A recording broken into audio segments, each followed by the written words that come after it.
Friends, classmates, and teachers, lend me your ear and I will be done in the twinkle of an eye. As the window to our soul, eyes are an important part of our everyday life.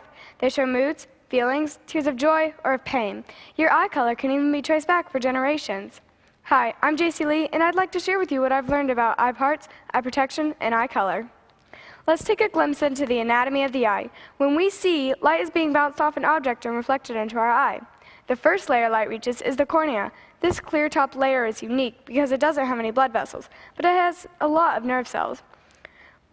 It is normally transparent and thick, and especially sensitive to things like cold air and chemicals. Even everyday things like onions can cause a reaction. Once light passes through the cornea, it reaches the iris.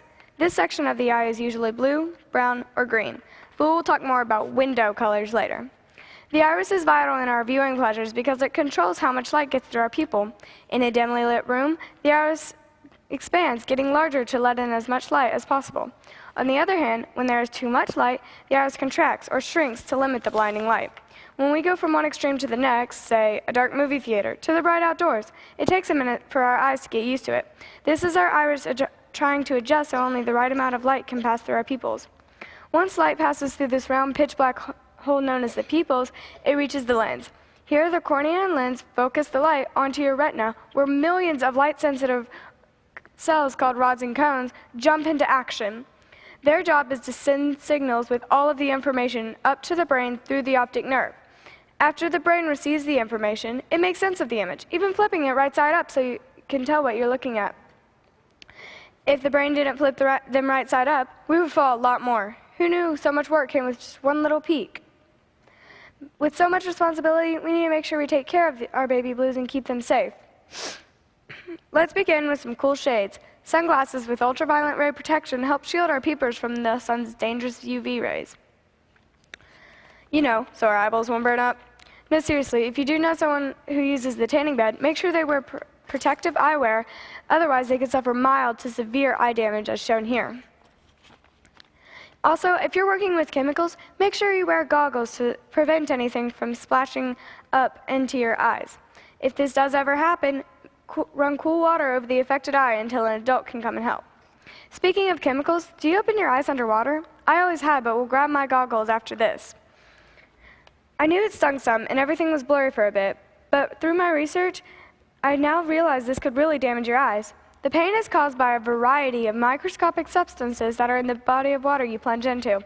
It could be chlorine in your swimming pool, salt in the ocean, or algae and bacteria, which is found in all swimming spots. Although, if the sting does come, one suggestion I found was that adding a few drops of milk into your eye may relieve the pain. Can you believe that? So remember, swim with your eyes covered or closed. What color are your windows? Pigments called melanin is what gives hair, skin, and eyes their natural color. People with more melanin have darker features than those with less. Babies are commonly born with blue eyes because the melanin has not developed yet. By the time they are 3, most children have produced and stored enough melanin to give them their natural color. Eye color is a genetic trait that is passed on from your parents. It can get a little confusing, but here's the basic idea.